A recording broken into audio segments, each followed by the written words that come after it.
É inegável que a transformação digital se tornou um dos maiores desafios para as empresas nos últimos anos. Novas tecnologias, mudanças no comportamento do consumidor e a necessidade de adaptação constante impõem uma pressão sem precedentes sobre o varejo. Entender o nível de maturidade digital da sua empresa é fundamental para garantir que ela se mantenha relevante e competitiva diante de um mercado tão dinâmico. Eu sou Daniel Sakamoto e hoje vamos entender o caminho da transformação digital e a evolução do varejo brasileiro nas últimas décadas. Gostou do tema? Então se prepare porque o episódio já vai começar.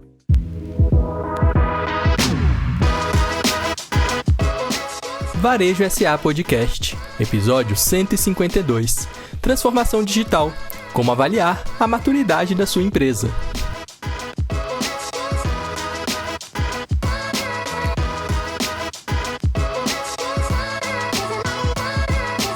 Bom, e para nos ajudar a entender melhor esse processo de maturidade digital para as marcas e sobre as novas tendências, convidamos Patrick Scripiliti, especialista em comércio digital, gerente executivo da TOTUS, empresa de tecnologia focada na digitalização dos negócios, apoiando o crescimento, levando mais produtividade, eficiência e rentabilidade para as operações dos seus clientes. Olá, Patrick, seja muito bem-vindo ao Varejo SA Podcast, tudo bom? Olá, Daniel, tudo bem? Um prazer estar aqui com vocês, dividir um pouquinho aí desses desafios que a gente tem no varejo aí com a digitalização. Vai ser um prazer a gente falar sobre isso hoje. Bom, a gente que agradece, estamos bem animados aí com essa conversa. Esse tema de transformação digital é um tema extremamente relevante hoje em dia para o varejo. E queria começar falando com você sobre esse conceito de maturidade digital. O que significa avaliar a maturidade digital de uma empresa? Legal, acho que é um tema bacana porque para você, hoje quando a gente está falando de tecnologia, né, na TOTUS também, a gente tem um desafio de entender nossos clientes, entender o varejo no Brasil, né? E o varejo, apesar dele ser muito evoluído aqui no Brasil, né, a gente realmente, né, tem vários desafios tributários, fiscais, né? Então a gente, com relação, né, comparando com o resto do mundo, a gente é realmente muito evoluído, mas digitalmente, né, a gente ainda vê um gap grande com relação aos países que estão liderando essa transformação. Então, quando você está em contato com uma empresa, né, você tem que basicamente entender, né, a capacidade dela absorver um processo de digitalização, né, porque o que mais aconteceu nesses últimos 20 anos, né, eu estou 20 anos nesse mercado de e-commerce, né, trabalhei já em empresas como Ponto Frio, em perfumaria online, em empresas de material de construção, em vários segmentos diferentes de moda, né, e cada segmento passou por essa digitalização num momento diferente. Né? Você vê que o mercado e a farmácia passou isso agora só na pandemia, né? Uhum. Muito tempo depois das outras. Né? E mesmo assim, você se pensar, talvez 70% dos supermercados ainda não estão digitais. Né? Apesar de já estarem vendendo, uma grande maioria deles no WhatsApp, testando isso e vendo como é que isso vai se adequar à cultura e ao processo da sua empresa. Então, o mais importante para você ou vender uma tecnologia ou começar uma implantação de uma transformação digital dentro de uma empresa é entender como que ela está preparada para absorver isso. Né? Porque outra coisa que eu já vi bastante acontecer também, né? Você monta um plano grande de projeto baseado em benchmark, em outras empresas que estão fazendo e estão fazendo bem feito, né? Seus concorrentes e tudo mais, só que você não é o seu concorrente, né? A cultura da sua empresa não é a cultura do seu concorrente. As pessoas que estão na sua empresa não são as pessoas do seu concorrente. Então, diferente de outros mercados que já estão aí mais consolidados, né, outros desafios, né, como, sei lá, um back-office, né, um centro de distribuição, acho que é um desafio que está mais consolidado. Né, você já tem mais benchmark, você já tem mais história. Agora, a transformação digital não existe receita de bolo. Então, você entender, a empresa tem um apetite para começar com uma experiência por WhatsApp, um exemplo, né, que eu dei agora no supermercado. Então, vamos começar por lá. A empresa tem um apetite para começar a venda por marketplaces, tá? Que também é um outro caminho, né, de você começar ali, de errar pequeno, né, que também é uma coisa bacana, né, que eu costumo falar. Então, você vai lá, começa a botar no Mercado Livre, no Magazine Luiza, em algum outro desses marketplaces, algum dos chineses que estão vindo aí também muito forte, dependendo do seu segmento, vale a pena. E aí você começa a ganhar gosto e começa a entender, faz sentido eu investir, eu contratar gente capacitada para absorver aquilo de uma maneira que realmente consiga transformar a sua empresa. E não ser só uma coisa que você fala assim, eu fiz um case aqui, fiz uma venda legal, mas eu não consigo mais, né, ter continuidade naquele processo de transformação. né? Que para mim também é uma coisa que não tem volta, né? Eu acho que é um canal que ele veio para acelerar os outros canais, né? A digitalização ela vem para acelerar os outros canais, acelerar o varejo como um todo, não é como também se pensava no passado, né? E eu participei disso. No Ponto Frio a gente criou duas empresas, né, para fazer o e-commerce. Americanas que se criou duas empresas. E hoje, né, que a Magazine Luiza já fez diferente, você já pensa em como é que eu agrego a visão digital dentro da minha estratégia de empresa. E Uhum. não crio uma empresa apartada da minha, né? Ah, pode ser uma área separada, uma unidade de negócio? Pode, tá? Mas ela tem que ter conversa com o processo core da empresa, né? Tem que estar alinhado com o core da empresa, porque senão sempre vai ser um projetinho que não vai dar certo, né? E isso é o que acontece, né, nesses últimos 20 anos aí, foi o que aconteceu com empresas que realmente não deram foco nessa transformação. A gente vê que tem empresas que passaram por esse processo de transformação digital de maneira muito bem sucedida, mas um monte de empresas não. Empresas que patinaram, demoraram muito para conseguir ou até não conseguiram efetivamente. Quando a gente fala de maturidade, pelo que eu entendi aí da sua primeira análise, é preciso, primeiro, olhar para dentro do seu próprio negócio para entender em que momento você está, ao mesmo tempo em que você olha para fora, procura nos seus concorrentes alguma inspiração, alguma sinergia, algum ponto que você pode usar como referência, né? Para você também não mirar longe demais. Então, acho que tem que ter um olhar para dentro do negócio e para fora do negócio também, né, Patrick? Sim, eu acho que assim, o benchmark sempre é muito importante, né? O uso de ferramentas que facilitam também, né, a entrada e até o que eu falo que é o errar fácil, né, que eu citei, né, o errar barato, né, também, eu acho que são coisas que são importantes, porque à medida do possível você vai testando coisas que nem todas vão dar certo, tá? E aí você pode adequar para o seu negócio. Então, fiz um benchmark, pô, tem uma ferramenta bacana, eu tenho gente capacitada aqui para olhar as métricas para ver se vai dar certo esse projeto, né? Porque eu acho que isso é importante também. Não dá para você começar um projeto e não ter ninguém olhando, Uhum, né? Realmente, esse projeto não vai dar certo. E mesmo que dê certo, vamos lá, pô, dei maior sorte, deu super certo. Possivelmente você vai estar subestimado, né? Porque se você não está dando foco, possivelmente poderia dar muito mais certo, né? uhum, Então, acho que esse é um ponto muito relevante, porque digitalmente você consegue controlar basicamente todas as métricas, né? Acesso, conversão, né? Performance, né? Se está rápido ou está devagar. Você consegue ver se a conversa, né, tá sendo adequada ao processo que você implantou na sua marca, quando é uma conversa, por exemplo. Hoje as ferramentas de inteligência artificial estão super evoluídas, né? Cada vez mais. Então você consegue ter chat quase como se fosse um humano ali trocando ideia e a pessoa poder comprar, né, online direto pelo WhatsApp, por exemplo, né? Então acho que a gente está cada vez mais evoluindo para uma compra não presencial, cada vez com uma experiência melhor, né? Porque o site, né, eu sou, né, da época que, assim, minha formação, eu sou designer de formação, fiz mestrado na área de usabilidade, para e-commerce, então eu sou muito defensor de experiência do cliente. Mas, naturalmente, assim, a experiência do vendedor, né, que sabe o que está vendendo, do lado de um comprador, ela é muito mais legal do que uma tela, né? uhum. Ela é muito mais A amigável, interação muito humana, né? mais empatia, né? Então, assim, não dá para comparar. Lógico que, assim, a conveniência, tem outros ganhos que o digital traz, né? E aí eu acho que a questão do conversacional agora, com inteligência artificial, né, a gente está realmente evoluindo muito, muito bem nessa questão de experiência do cliente também. Legal, legal. Você falou um pouquinho de métrica e de ferramentas, e eu estou me colocando aqui no lugar de quem está nos ouvindo, que é o empresário que está passando por um processo de transformação digital. Eu acredito hoje que grande parte dos micro e pequenos empresários estão de olho nesse tema, estão buscando fazer essa caminhada, né, da digitalização. Quais que são as principais ferramentas disponíveis hoje e métricas que são essenciais para quem está no início desse processo ainda, Patrick? Tá, vamos lá. Eu pensando a gente montando um negócio digital, né? Agregado ao negócio principal, pensando no varejo, né? Então você tem algumas lojas, né? Vou dar um exemplo aqui, sei lá, você tem uma loja ou 10 lojas, e você vai começar a vender online, tá? Primeiro passo, acho que é identificar quais são os canais que tenham mais sinergia com o seu cliente. Tá? Então, isso você consegue fazer até numa pesquisa, né, de maneira até amadora, você consegue fazer isso, né? Então, você botar na sua loja uma ferramenta de pesquisa para entender primeiro assim, seria um ganho mais rápido para você, né? Por exemplo, o WhatsApp hoje, que é o que muito vendedor já usa, né? Uhum.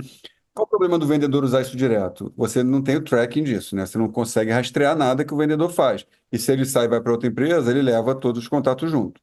Então, hoje, você já tem ferramentas que você consegue traquear as conversas, você consegue ver a conversão das conversas, tá? E consegue validar se aquela ferramenta realmente vai ser usada para todas as lojas ou se você prefere começar com um contato centralizado e depois jogar para a loja, né?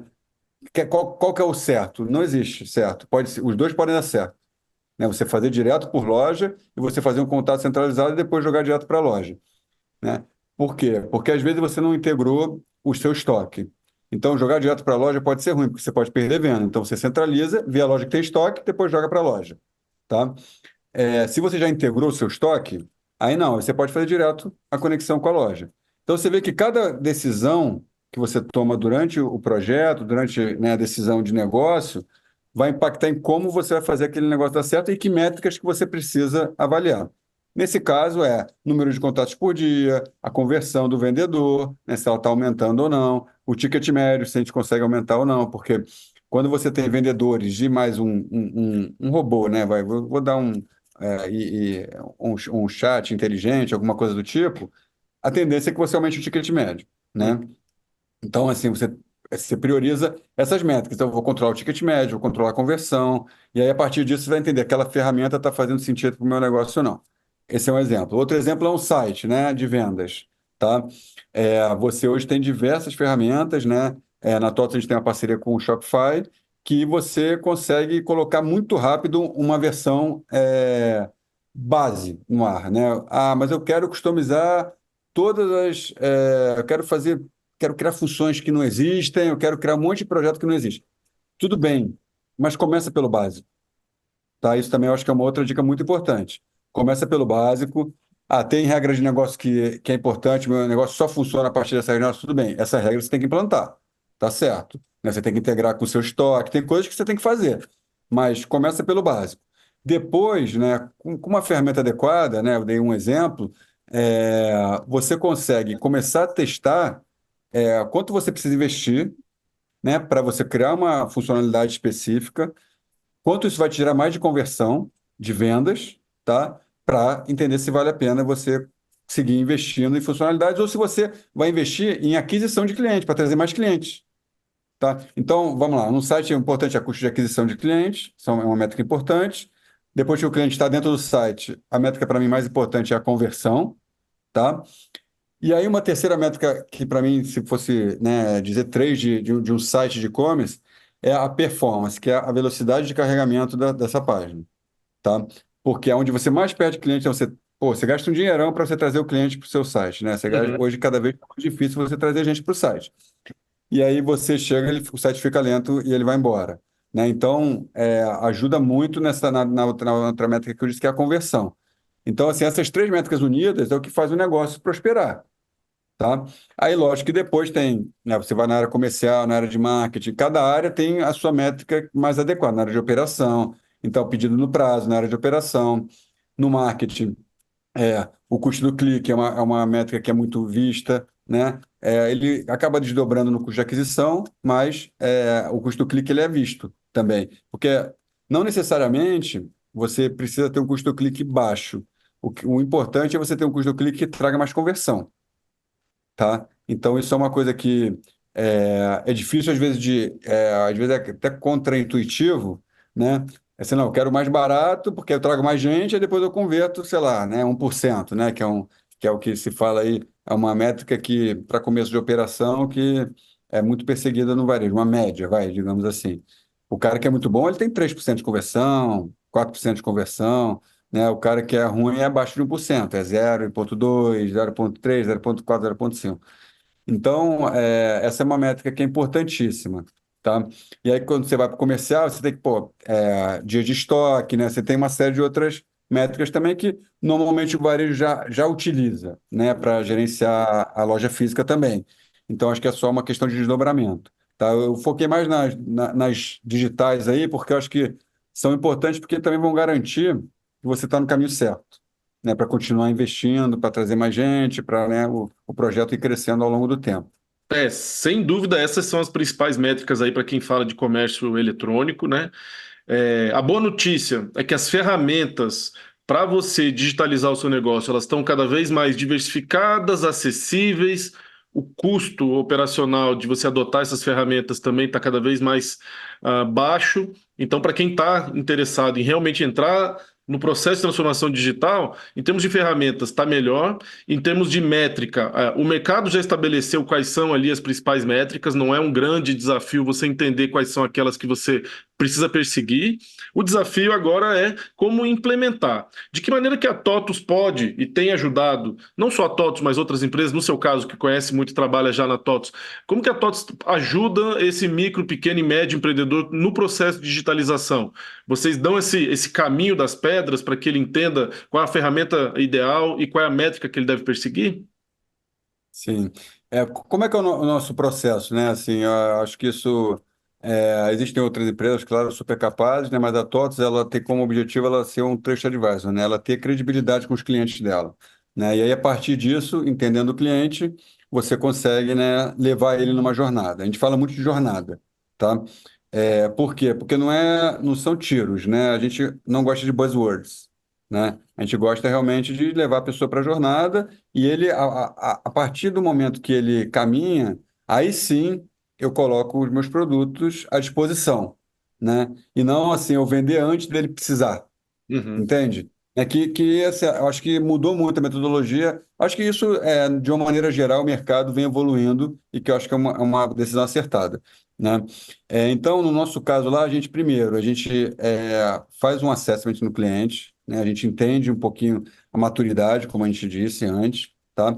A partir disso, a gente desenvolve o que a gente chama de arquitetura, tá? Então, a gente entende o que que ele tem hoje, como é que o processo funciona hoje e o que que ele deveria ou poderia ter, né?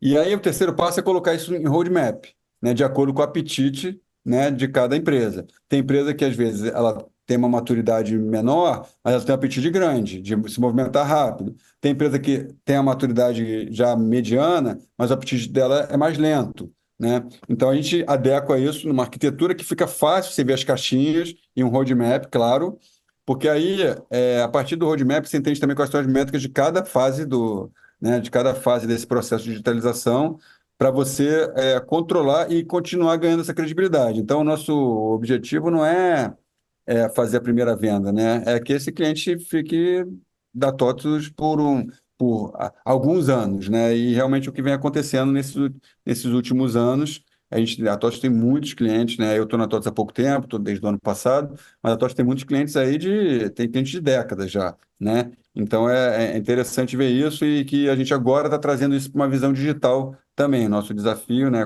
lá dentro, a gente sempre tá dizendo como que o digital pode fazer diferença no seu negócio, né? Uhum. E aí, a partir de um roadmap também que caiba, né, no apetite, na maturidade de cada empresa ao redor do Brasil, que a TOTVS tem uma capilaridade absurda. Ah, legal, legal, legal. A gente percebe que existem aí vários desafios relacionados ao processo de transformação digital.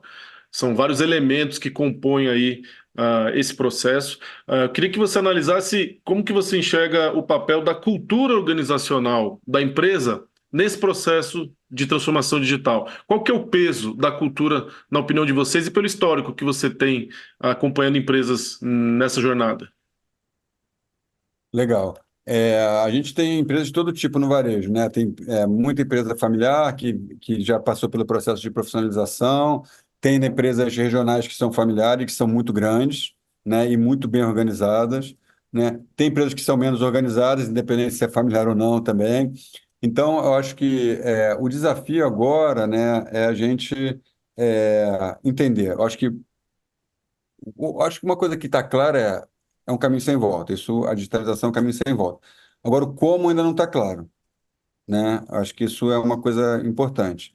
né? Então, acho que o que eu vejo com relação à cultura, né, é, primeiro, entender que isso é um negócio que tem que ser visto como qualquer outro, com seriedade, com pessoas capacitadas, né? E aí, como que isso se insere na cultura de uma maneira que seja o máximo orgânico possível, né? E que seja educativa também, né? Porque, naturalmente, cara, eu estou ali fazendo a mesma coisa há 50 anos numa empresa, eu não quero mudar. O ser humano é assim, né? Não é, a Uhum. questão não é do varejo, o ser humano é assim. Então, assim, você colocar um novo canal de venda, entender que agora o estoque também vai servir uma outra unidade de venda, né? Um outro canal, que agora o meu vendedor tem que saber falar no WhatsApp. Tudo isso exige mudança, né, nas empresas, tá? Então, acho que o que eu tenho visto que está muito bacana, né, é quando tem quando o time de gestão compra a ideia, né? Então aí ou pode ser o CEO, ou pode ser o dono, seja quem for, né? E é, ele topa educar o time também, tá? Eu acho que essa educação do time e não uma imposição funciona melhor, tá? É claro que assim tem casos que funcionaram bem com imposição, claro que já tiveram casos que sim. Mas acho que os melhores casos, os com mais performance, são os que têm sim uma mentalidade da gestão, que é importante, né? Ele comprar o projeto, mas tem também, acho que, a maneira de aplicar, que não é uma maneira de imposição, é uma maneira de construção, junto com o time, né? Porque aí o time depois, ele começa a defender o projeto, começa a trazer é, especificidades no negócio que são únicas e que fazem sentido, como eu falei que não tem receita, né? Faz sentido, né? Às vezes um analista numa empresa, né, um vendedor numa empresa pode botar um projeto em risco.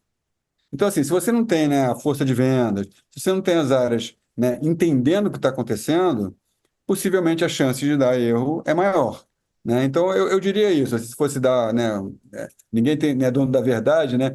Mas se fosse dar uma dica, é isso, né? Tem que ter a compra, assim, para alguém. Assim, não precisa ser, todo mundo, então, vai falar só de compras. Não, não é isso. Mas alguém da outra gestão tem que estar com isso, tem que estar na meta dele, entendeu? Aquilo, esse projeto. E aí, o desdobramento disso é conversar com os pares, conversar com o time todo, né, educar a empresa, contratar gente capacitada que possa também, de baixo, no meio do lado, né, da empresa, né, em todos os setores da empresa, trocar conhecimento também sobre digitalização. Então, acho que esse é o caminho que me parece ser o caminho vencedor até hoje. Ah, legal. A gente escuta muito hoje, diariamente, empresas que estão passando por esse processo de transformação digital. A gente sabe dos desafios, a gente sabe das dificuldades, e a gente entende que, especialmente pós-pandemia, durante e pós-pandemia, esse tema se tornou um tema obrigatório. Mas, na verdade, o varejo brasileiro ele já vem evoluindo, em ritmo acelerado em termos de tecnologia há alguns anos, não é algo recente. Como que você enxerga aí, pelo menos, esses últimos 20 anos de transformação digital no varejo brasileiro? Acho que a gente passou por algumas fases, né? Você está certo, assim, acho que depois da pandemia, é, todo, todo projeto de transformação digital, ele ocupava ali até o 20º a posição, né, antes da pandemia, né? Muitas vezes ele não ficava entre os 5 primeiros, né? Depois da pandemia, ó, praticamente todas as empresas colocam entre os 5 primeiros, tá? Quando não é o primeiro, tá? Então isso realmente a gente evoluiu bastante nesse sentido, né? A diferença para mim, que eu acho que é melhor e até mais produtiva, né, o pós-pandemia, é que na pandemia, assim, foi tudo feito a toque de caixa e para sobrevivência, né? Teve muita empresa que teve que sobreviver realmente. Então, não se pensou tanto em processo, mas em sobrevivência. E acabou que foi bom porque deu um choque, né, nas empresas, que elas precisavam se movimentar, tá? Mas o ruim é que muitas vezes elas se movimentaram de uma maneira não apropriada, né? Porque teve que fazer. Isso sem juízo de valor se está certo ou está errado, porque tinha que fazer daquele jeito, né? E tem mérito, quem fez tem mérito por ter feito, eu acho, tá? Minha opinião pessoal até. Então, eu acho que depois, agora, né, as empresas ganharam um pouquinho de maturidade para entender, beleza, isso aqui vale a pena apostar, isso aqui não, né? Então, acho que isso melhorou, porque a conversa melhorou, se torna mais produtiva, né? quando a gente fala, né, vou implantar um CRM, no caso da RD lá, né, uma automação de marketing, uma coisa, você vê que as pessoas querem falar sobre isso também, né? Como é que eu trago mais clientes, como é que eu comunico melhor de maneira personalizada com o meu cliente. Então, eu acho que a conversa evoluiu muito, né, o nível da conversa. Então, acho que isso realmente a gente está em outro momento do que era quando você, assim, eu lembro há 20 anos atrás, a gente tinha que convencer a marca que ela tinha que ouvir, não era fazer a transformação digital, era ouvir sobre, né? Então hoje não, hoje todo mundo quer ouvir, todo mundo quer conversar, você vê que os eventos de transformação digital sempre estão cheios, né? Você vê que o podcast, quantas pessoas que acessam, né? Porque as pessoas querem informação o tempo inteiro, né? E eu acho que a gente ainda tem mais demanda do que profissional capacitado, então a gente ainda tem muita coisa para evoluir nesse mercado. E como que você avalia a maturidade do varejo brasileiro em comparação com os grandes centros mundiais e até mesmo dessas empresas que dão suporte tecnológico ao varejo brasileiro? Você é desse mercado, você certamente acompanha a questão do varejo no mundo. Faz uma análise para a gente do que você vê do varejo nacional em comparação com o varejo internacional e as empresas que a gente tem aqui, qual é o nível de suporte que elas estão dando? Está em nível internacional? Está em alto nível mesmo? É. Eu costumo falar, eu tenho uma brincadeira, né, que eu falo que assim, fazer varejo no Brasil é para heróis, né? A gente é herói versus o resto do mundo.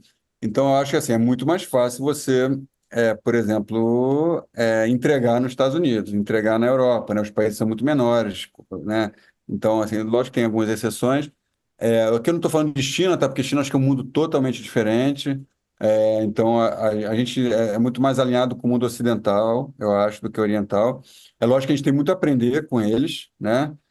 Pô, eles são uma potência, né, no digital também, mas a cultura, a política, a economia lá é muito diferente do que a gente vive. Então, eu acho que para isso eles não servem muito, eles servem para outras coisas, tecnologia, né, para processos, novas ferramentas, né, uma série de coisas, produto, né, desenvolvimento de produto, né, a gente não vive sem China. Mas eu acho que primeiro, a gente tem pessoas bastante capacitadas aqui no Brasil. Eu acho que não é à toa que muitas vezes essas pessoas vão para outros lugares do mundo, né? Você pega uma Amazon, tem brasileiro. Você pega uma Meta, né? Tem gente brasileiro. Você pega um Google, tem brasileiro lá. Então, acho que a gente realmente produz gente muito capacitada e que consegue trabalhar num nível de complexidade muito alto, né? Esse é o meu retrato do varejo no Brasil. Ele é um varejo, assim, você fazer um omnichannel, né, com, né, os nossos desafios fiscais, não é fácil de fazer isso no Brasil, né? Então, acho que a gente realmente tem pessoas muito capacitadas, né? E a gente desenvolveu um skill nesses últimos 20 anos realmente digital muito forte, tá? É, naturalmente, tem empresas que são case que talvez a gente vai olhar a vida inteira. A Amazon é uma delas, né? Aí o Alibaba é outra delas. Então, a gente vem, né, passando por isso, né? Mas, de novo, eu acho que a gente não deve nada a eles. Eu acho que sim, a gente deve sempre buscar benchmark, buscar ferramentas, visitar, né? Porque eu acho que em termos de tecnologia, eles são muito à frente da gente, porque lá a tecnologia é mais barata. Aqui a gente tem uma questão que as pessoas são mais baratas, né? Então, para você robotizar um centro de distribuição hoje, você vê que tem poucas empresas que têm. A Coca-Cola tem, né? A Natura tem algumas outras empresas que têm, mas Martins acho que tem também. Mas você é cara a manutenção versus você ter pessoas hoje tocando, né? E como a gente na questão no Brasil ainda tem uma questão de, né, o centro de distribuição call center, né, ainda emprega bastante gente, então eu acho que o incentivo para a adoção de tecnologia também é baixo, tá? Então, eu acho que assim, primeiro, a gente tem pessoas, né, fazendo um retrato, a gente tem pessoas super capacitadas, que trabalham em desafios complexos, porque entregar não é fácil no Brasil e fazer varejo online também não é fácil. Mas a gente tem muita coisa para buscar fora, tá? É, eu diria assim, se fosse dar um retrato assim bem curto, seria isso. Não deixar passar, né? Porque acho que assim, inovação tecnológica ainda, apesar de a gente também ter pessoas cada vez mais capacitadas. Você vê o Nordeste do Brasil produzindo muita coisa de inteligência artificial boa hoje em dia. O Sul também tem uma área muito boa, a gente aqui no Sudeste também. Mas as grandes inovações, elas você vê que os desdobramentos, às vezes, no mundo acontecem um pouquinho antes, né? E aí a gente tem o desafio de como é que a gente tropicaliza isso, né? Pro nosso mundo complexo, né? Porque tem coisa que não tem aplicação, né, no nosso mundo, mas tem coisa que tem aplicação. E eu acho que é isso que a gente está fazendo bem feito aí nesses últimos, talvez 3 anos, esse pós-pandemia, eu acho que a gente tem feito muito bem.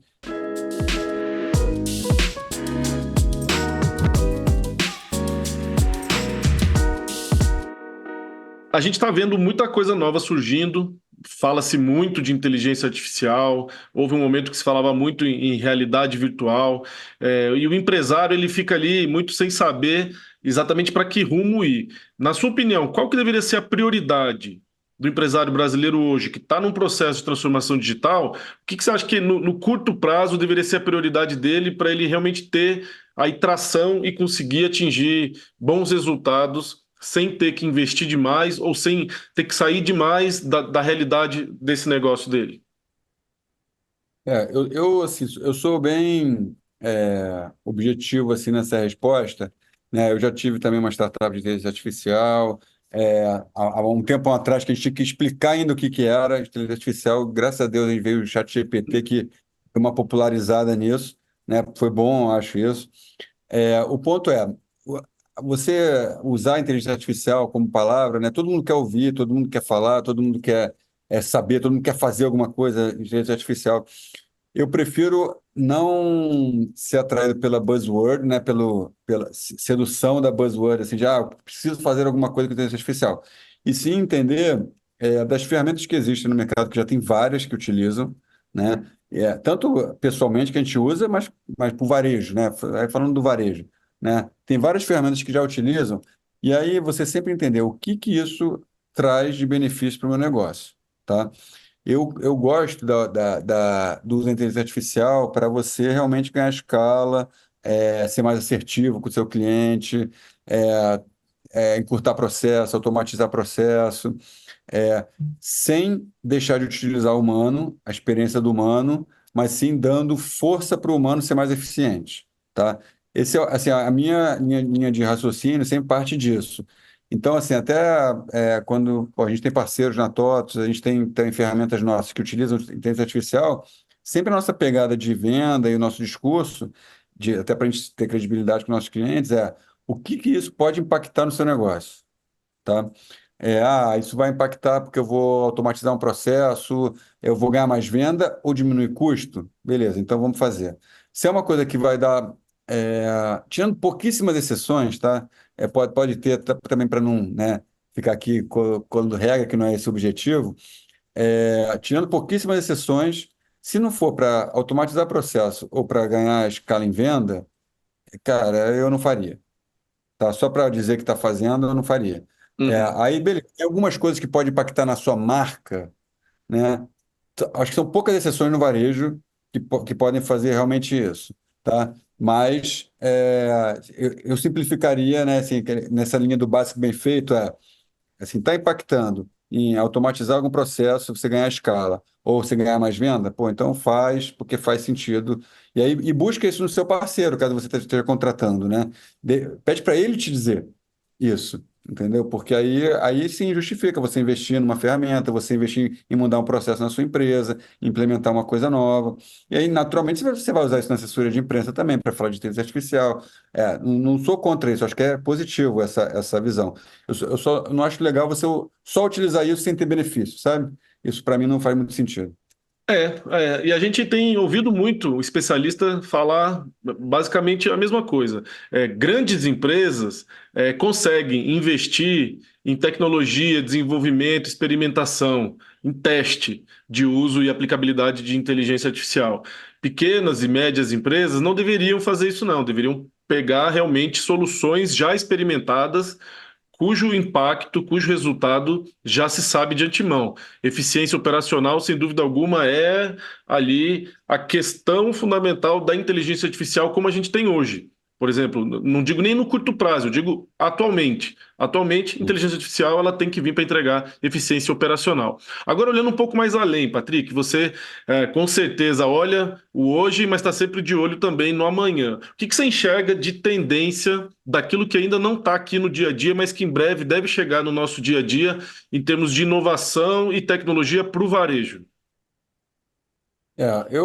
Assim, uma tendência que está vindo de uma maneira, né, como um tsunami, assim, né, que foi a maneira como a internet chegou também, talvez até um pouquinho mais rápido, é a questão do conversacional, né?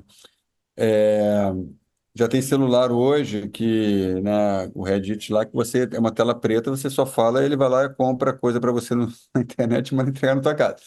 Então, eu acho que a questão de voz, não só texto, tá? Hoje, né, hoje eu acho que o texto já está muito difundido e tem um monte de ferramenta bacana, com custos bem acessíveis. Então, você não precisa nem desenvolver isso dentro de casa, né, ter o custo disso. Eu acho que a tendência, para mim, eu acho que é ter cada vez mais essa experiência de voz também participando, tá? E sem porque é uma coisa que se falava muito, né? Quando se fala em transformação digital, teve uma época que se falava muito que a loja física ia morrer. Eu acho que cada vez mais a loja física ela tem um papel de experiência muito grande, né, para as marcas. Tem um papel também de localização muito grande, não é à toa, né? Assim, por que que a Amazon comprou a Whole Foods, né? Porque tinha um monte de loja nos Estados Unidos inteiro, né? Então, eu acho que a localização é uma coisa muito importante, né, para você entregar valor para o seu cliente, né? Pô, você vê o Mercado Livre faz um trabalho brilhante, né, de entrega, pô, o full lá, entrega no dia seguinte, às vezes no mesmo dia, né? Às vezes até para fora de capital ele está entregando. Então, você vê que assim, a gente tem casos bacanas no Brasil, que é um país bastante complexo, de coisas que estão sendo muito bem feitas. Mas de tendência eu botaria o conversacional, tá? Como uma tendência. Aí tem algumas coisas pintando, né? Que a compra através de imagem também é uma coisa que está, né? É você tirar foto e já entender o que que é e já te ajudar tanto na compra como você ter mais informação daquilo, né? Então acho que isso, né? Que é através de linguagem computacional, né? Isso tudo tem uso de inteligência artificial nisso, Uhum. né? Então, acho que. Só que são coisas que ainda não. Nesse caso, acho que ainda existem casos, existem, mas ainda não está na mão de todo mundo, né? O chat já está na mão de todo mundo, conversacional. Mas acho que a gente vai evoluir mais nesse conversacional, porque ele acho que tem muito ainda para dar. E as gerações mais novas, né? Eu me considero um velhinho aí da internet. As gerações mais novas, elas muitas vezes não querem nem ter e-mail, né? Então, como é que ela vai comprar, né, sem e-mail, né? Então, acho que a gente vai mudar, a gente vai passar por algumas mudanças aí nesses próximos anos, porque a gente vai precisar se adequar ao novo cliente que está vindo aí. Sem dúvida, e mudanças cada vez mais rápidas, né? Isso que impressiona, de certa forma, isso que preocupa o empreendedor, que precisa ficar atento, precisa ficar ligado, e por isso é tão importante saber escolher aí alguns curadores de informação e de conteúdo para você estar sempre conectado com aquilo que há de melhor e de mais tendência aí, especialmente para o varejo.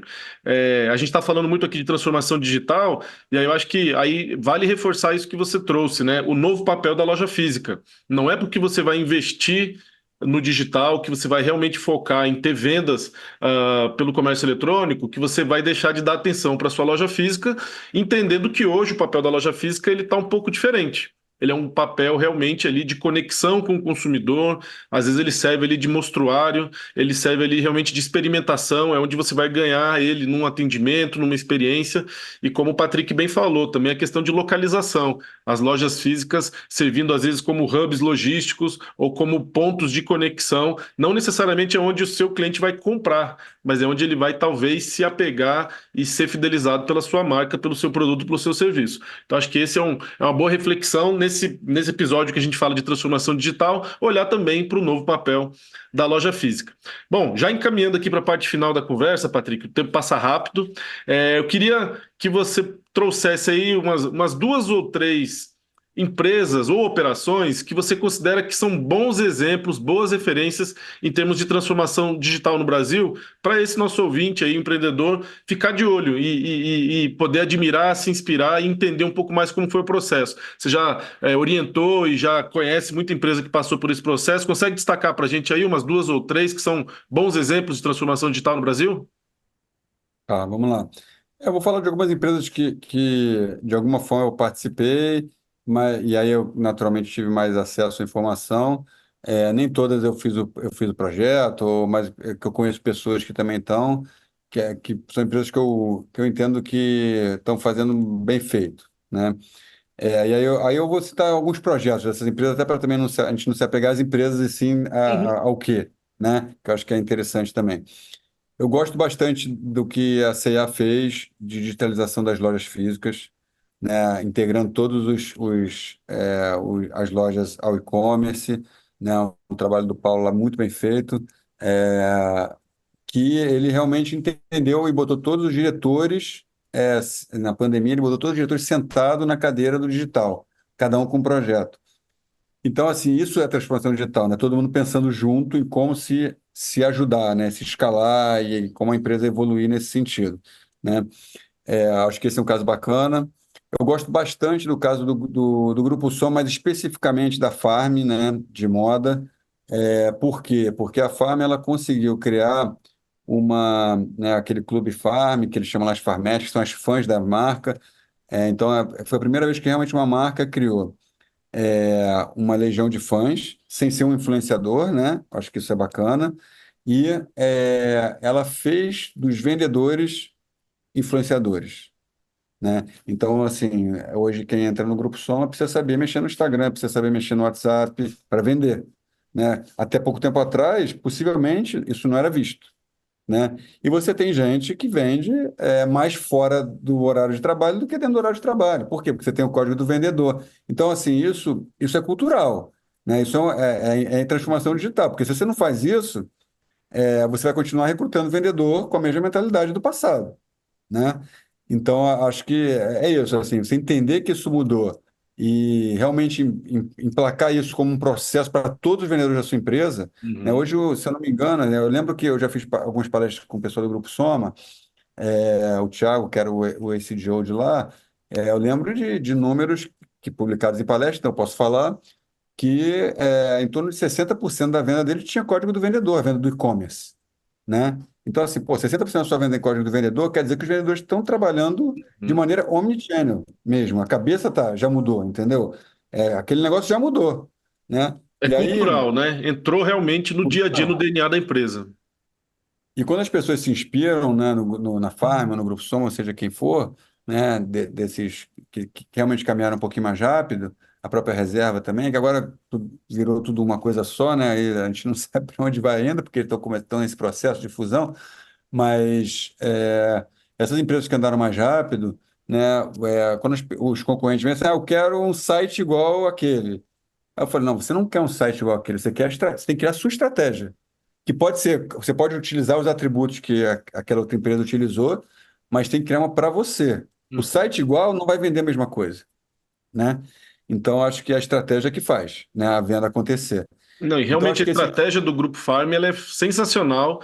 Eu tive a oportunidade de entrevistar o Marcelo Bastos, que é o cofundador, recentemente no É, nosso programa de 3 anos do podcast. Então, quem quiser conhecer um pouco mais do Grupo Farm, realmente é um belíssimo exemplo. Tá um episódio aí, uns dois, três episódios para trás, vocês conseguem encontrar uma conversa muito boa com o cofundador do Grupo Farm.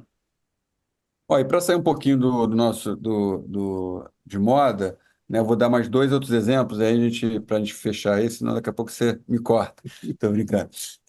Eu acho que um banco que eu gosto muito de dar como exemplo, que virou um marketplace, é o Banco Inter, tá?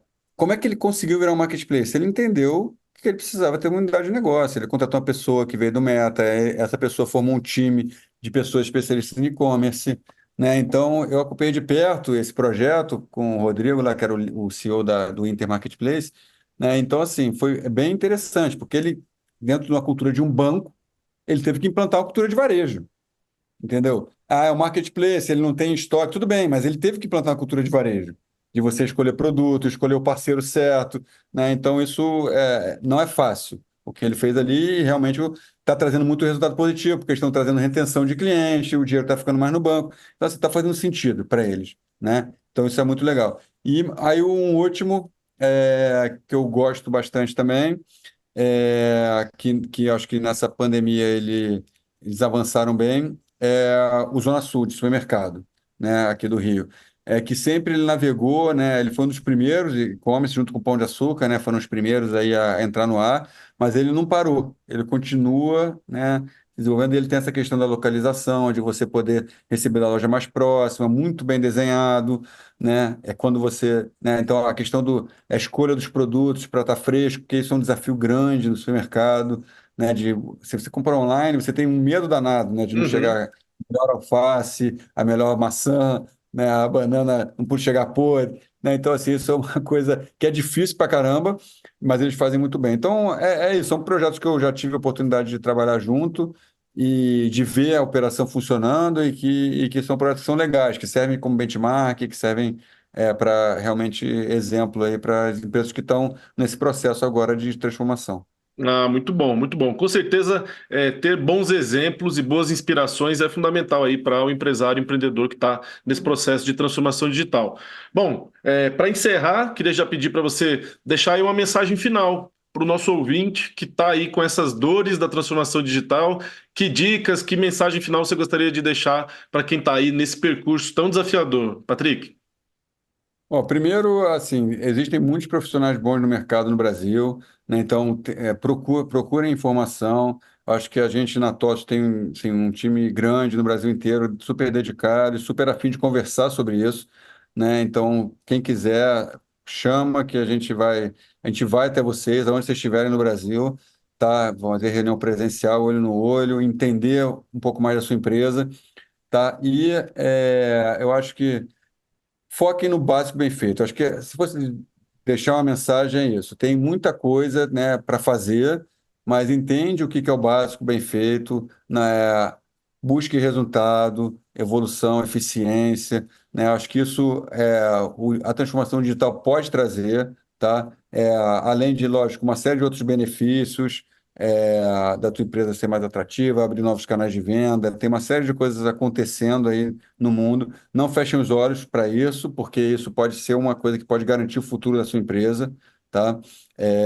Pode parecer um pouco dramático isso, mas realmente a gente já viu isso acontecer em outros mercados, então acho que a gente precisa ficar de olho aberto e entender o que cabe dentro do seu negócio, né? Eu acho que isso, conversando com pessoas com experiências diferentes, eu acho que você vai entender e conseguir também absorver essa informação para começar um projeto com os parceiros mais capacitados possíveis para isso acontecer e ser um projeto de sucesso. É Muito isso. E bom. obrigado aí pelo convite, queria agradecer também e estou sempre à disposição. Muito bem, obrigado. Conversamos hoje com o Patrick Skriplich, gerente executivo da TOTS, especialista em comércio digital. Patrick, agradeço, obrigado aí por compartilhar com a gente aí sua experiência, suas considerações, com certeza inspirou bastante gente. Espero contar com você num próximo episódio. Obrigado, viu? Grande abraço, tchau. Valeu, muito bem, muito bem. A gente fica por aqui. Se você gostou desse episódio, não deixe de curtir, de compartilhar e de se inscrever no nosso canal para ser notificado quando o próximo programa for ao ar. Na semana que vem tem mais. Um abraço e boas vendas.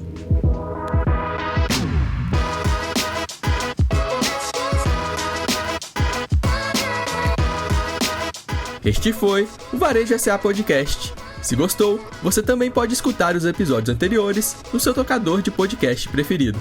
Para conferir este e outros conteúdos de interesse do setor, acesse varejosa.org.br. E lembre-se de seguir a gente nas redes sociais. O nosso @ é o Sistema CNDL. Já no YouTube, procure por CNDL Brasil para nos encontrar.